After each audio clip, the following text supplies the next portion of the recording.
I'm getting married." My sister Melissa's voice echoed through the phone, high-pitched with excitement.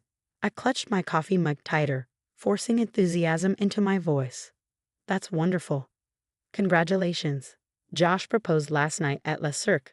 It was perfect. Down on one knee, champagne, the whole works. Mom's already talking about booking the plaza for next spring." Of course she was. Our mother had been planning Melissa's eventual wedding since she was in kindergarten. The fact that Josh Parker was the groom was just icing on the carefully selected, astronomically expensive cake. Josh Parker, my ex-boyfriend. The man I dated for 2 years in college before he mysteriously broke things off, only to start dating my sister 3 months later. "I'm so happy for you both," I lied, watching my reflection in the kitchen window. At 32, I still got carded at bars and mistaken for a college student. Melissa called it my curse. Being the pretty sister while she was the smart one. As if you couldn't be both. "So about the wedding," Melissa continued, her tone shifting slightly. "I've been thinking about the bridal party. Here it comes, I thought. I just don't think it would be appropriate for you to be a bridesmaid, Sophie." Even though I'd expected it, the words still stung. "Oh? It's just, you know how you are. How you affect things. Every time we go anywhere together, all eyes are on you. I can't have that at my wedding. This is my day." I thought about pointing out that I'd never tried to steal her spotlight, that I dressed conservatively, wore minimal makeup, and generally did everything possible to fade into the background at family events. But what was the point? This narrative had been set in stone since we were children. "I understand," I said quietly. "Don't be dramatic, Sophie. You can still come to the wedding, of course. Just not as part of the bridal party. And maybe wear something muted. Navy or brown would be good." I made non-committal noises until she hung up, then sat at my kitchen counter, staring at nothing. My cat, Oscar, jumped up and head-butted my arm, demanding attention. "At least you love me regardless of how I look," I murmured, scratching behind his ears. The next few months were a blur of wedding preparations that I watched from the sidelines.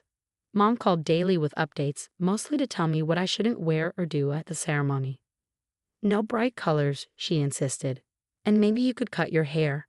Something less attention-grabbing." I looked at my perfectly normal shoulder-length brown hair in the mirror and wondered, not for the first time, if my entire family was slightly insane. The real bombshell dropped 6 weeks before the wedding. I was grading papers. I taught English at the local high school when my phone lit up with a text from an unknown number. "You need to see this. Your sister isn't who you think she is." Attached were screenshots of text messages between Melissa and Josh, recent ones, very explicit ones. The problem? They were from 2 years ago, when Josh was still dating me. My hands shook as I scrolled through message after message. The timestamps didn't lie. While I was planning our future together, Josh had been sleeping with my sister. Their relationship hadn't started after we broke up. It had been the reason we broke up. More texts followed from the anonymous number, pictures of them together at a hotel, date stamp receipts, email exchanges. Someone had compiled a thorough record of their betrayal. "Who is this?" I typed back. "Josh's ex before you. Found all this while cleaning out old hard drives. Thought you deserved to know." I sat there for a long time, Oscar purring in my lap, looking at the evidence of my sister's betrayal. Not just the affair, but the years of lies that followed. The family dinners where they'd played the perfect couple while I nursed my broken heart. The sympathetic looks from relatives who thought I just couldn't keep a man while my brilliant sister had landed him. The next day, I got a call from my mother. "Sophie, darling, about the wedding. Melissa's having second thoughts about inviting you at all." I clutched the phone tighter. "What?" "Well, she's worried you might make a scene. You've been acting strange lately, distant. And you know how you can get emotional." I thought about the screenshots sitting in my phone. About years of being gaslit and marginalized by my own family. About the perfect wedding being planned for my sister and the man she'd stolen from me. "Don't worry, Mom," I said calmly. "I promise I won't do anything to ruin Melissa's perfect day." I spent the next few weeks quietly preparing. I didn't protest when the wedding invitation was rescinded. Didn't argue when Melissa told mutual friends I was too jealous of her happiness to attend. I just smiled and focused on my work and adopted another cat, a beautiful white Persian I named Lady. But every night, after my students' papers were graded and my cats were fed, I worked on my plan. I had evidence of a years-long deception. The question was, what would hurt more, revealing it before the wedding and stopping the ceremony, or waiting until after they'd said their vows? The answer came 3 days before the wedding, at what should have been the rehearsal dinner. I wasn't invited, of course, but the screenshots from that evening found their way to my phone anyway. Melissa, radiant in a designer dress, toasting her perfect love story. Josh, handsome in his tuxedo, describing how he'd known she was the one from the moment they met, conveniently leaving out that he'd been dating her sister at the time. And then the final straw, my mother's speech about how Melissa and Josh were meant to be and how wonderful it was that they found each other at the right time. I looked at my cats, curled up together on my couch, then at the stack of evidence on my coffee table. What do you think? I asked them, before or after? Oscar yawned. Lady blinked her blue eyes lazily. I picked up my phone and started making calls. If I was going to crash a wedding, I was going to do it right. 2 days before the ceremony, I visited my favorite salon. Not for a dowdy haircut as my mother had suggested, but for subtle highlights that made my brown hair shimmer gold in the light. I booked a spa day, had my nails done, and went shopping. The dress I chose wasn't navy or brown. It was a deep, rich burgundy that made my skin glow and my green eyes pop. Not white. I wasn't that tacky, but absolutely guaranteed to draw attention.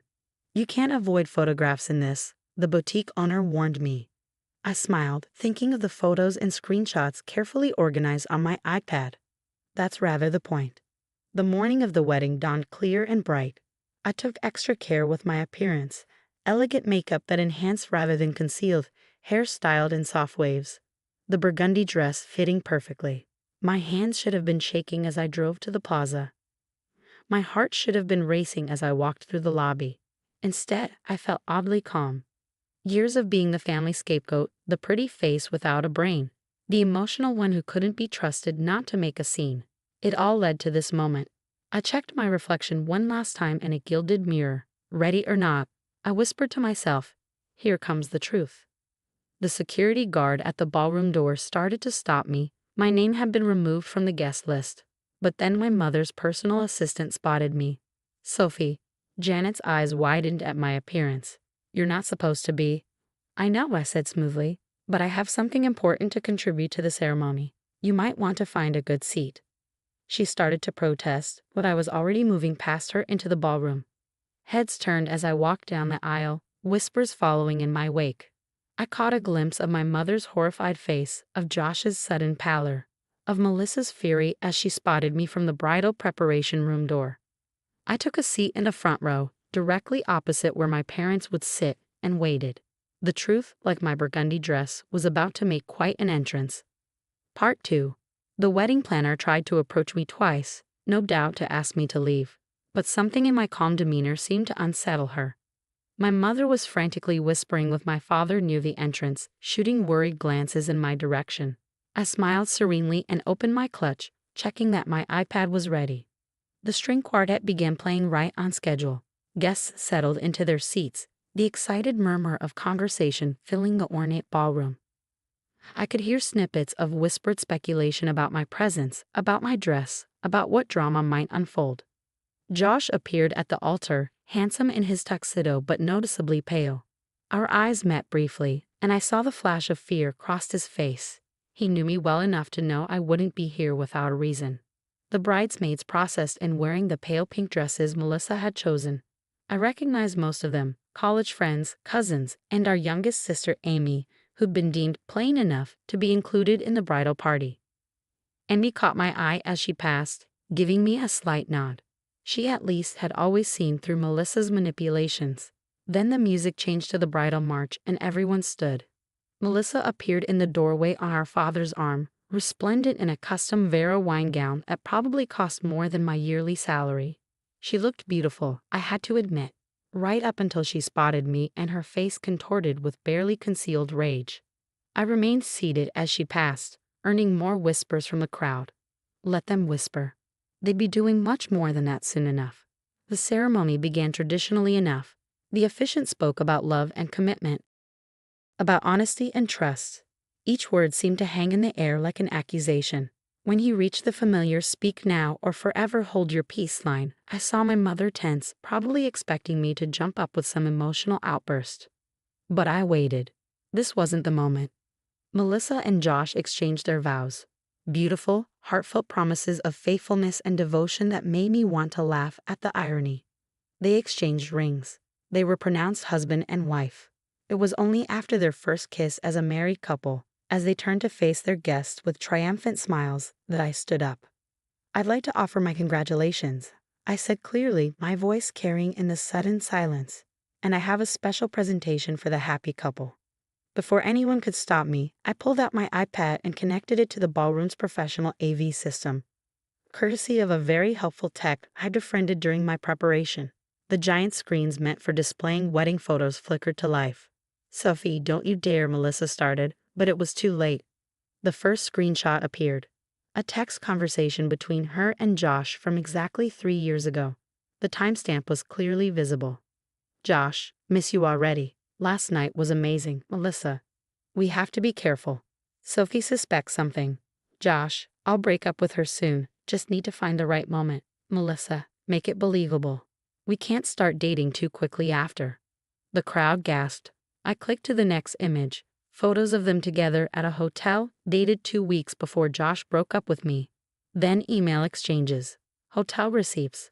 A 2-year trail of deception laid bare. Since the bride and groom chose to rewrite their love story, I said into the shocked silence, I thought everyone should know the original version. How they really found each other, while Josh was still dating me. Chaos erupted. Melissa was screaming something about security, but her voice was drowned out by the reactions of their guests. Josh's parents, who had never quite warmed to Melissa, were on their feet demanding explanations. My mother had collapsed into her chair, while my father stood frozen, staring at the evidence of his favorite daughter's betrayal. "You crazy bitch," Melissa shrieked, starting toward me with her bouquet raised like a weapon. "You're just jealous. You've always been jealous." "Jealous?" I laughed, and the sound carried clearly through the stunned ballroom. "Of what?" "Your affair with my boyfriend. Your need to lie and manipulate to get what you want. The way you've made our entire family complicit in your deception." "It wasn't like that," Josh tried to interject, but I turned to him with a cold smile. "No. Should we show everyone the messages where you told me you needed space to find yourself, while you were actually finding your way into my sister's bed? Or maybe the ones where you two laughed about how stupid I was for not figuring it out sooner?" More screenshots appeared on the screens. The truth in black and white, impossible to deny or explain away. I've spent years being told I'm too pretty, too emotional, too much of a threat to Melissa's happiness. I continued, addressing the shocked guests. I've been excluded from family events, asked to make myself less noticeable, even uninvited from this wedding, all to protect her ego. Meanwhile, she and Josh have been living a lie, making me the fool in a perfect love story. Amy had moved to stand beside me, her bridesmaid's bouquet discarded. "It's all true," she added quietly. "I caught them once before Sophie found out. Melissa threatened to ruin my college applications if I told anyone." The wedding planner was frantically trying to restore order, but it was too late. The perfect facade had cracked, and the ugly truth was spilling out for everyone to see. Our mother finally found her voice. "Sophie, how could you? This was your sister's special day. How could I?" I turned to her, feeling years of suppressed anger rising. "How could you, Mom? You knew, didn't you? About the affair, about all of it. That's why you've spent years trying to minimize me, to make me less of a threat. It was never about me being too pretty. It was about protecting your perfect daughter's perfect lie." Her silence was all the confirmation the guests needed. Melissa had stopped screaming and was now crying dramatically, her expensive makeup running down her face. Josh stood awkwardly beside her, looking like he wanted to disappear. Their perfect wedding had transformed into a public exposure of their true characters, and there was no going back. I gathered my things calmly, enjoying the irony that I was the most composed person in the room. "I'll leave you to enjoy your reception," I said sweetly. "I'm sure you have a lot to discuss. Oh, and Josh, the next time you decide to cheat on someone, you might want to delete your evidence more carefully." As I walked out of the ballroom, head held high in my attention-grabbing burgundy dress, I heard the chaos escalate behind me. Accusations, explanations, recriminations, the soundtrack of a carefully constructed lie finally falling apart. Amy caught up with me at the elevator. "That was magnificent," she said, grinning as she kicked off her bridesmaid shoes. "Want to get a drink?" "I thought you'd never ask." We ended up at a small bar a few blocks from the plaza, still in our wedding finery, sharing a bottle of champagne and years of pent-up stories about Melissa's manipulations. Amy had seen through it all but had been too young and powerless to do anything about it. Now, at 25, she was finally free to speak her truth too. "What happened with the wedding gift you bought them?" she asked, signaling for another bottle. I smiled. "I donated it to a domestic violence shelter. Seemed more appropriate than letting them enjoy it." The aftermath was exactly what you'd expect. Melissa and Josh still got married. They could hardly back out after the very public exposure, but their perfect dream wedding was forever tainted by the truth.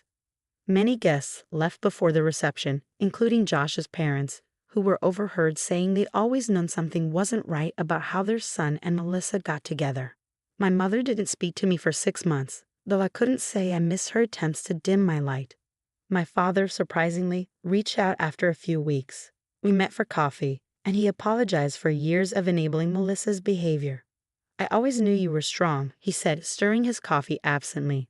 "But I never realized how strong until today. I'm sorry we made you feel like that was something to be ashamed of."